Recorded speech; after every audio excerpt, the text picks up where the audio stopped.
Welcome beta users. In this short video we will see how to measure the complexity for automation of our process. In other words, we would like to understand if our process makes sense to automate with an RPA technology or not. To do that, I will take the assessment.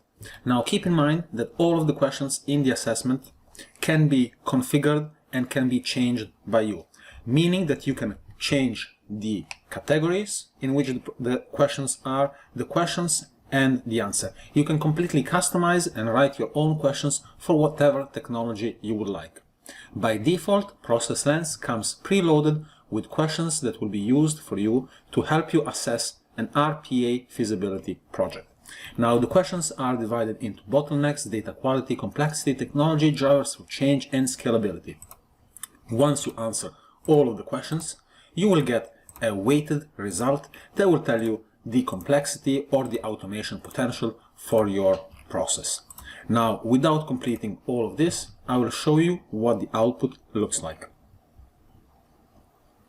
Once all of the data is saved, we will receive a number that is going to tell us our automation potential out of 10. This number in this case is 0.68 out of 10, meaning a very low automation potential. For a greater detail, I would go to the automation potential tab, where I would see all of the different questions, the answer that I have provided, and the relative score that has been assigned to that category. With this, I will have full transparency in knowing how the measurements were made. On the right side of the screen, I have a graph that shows me a baseline, meaning a process that is an ideal candidate for automation, and it also shows me mine. Since I have answered questions only in the data quality, I only have a line for data quality.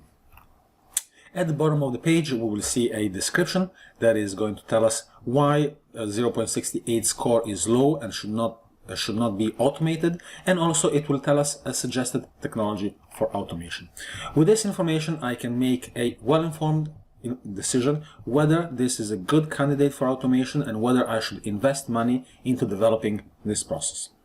I hope this was interesting and entertaining, and I will see you in the next video. Thank you so much for watching.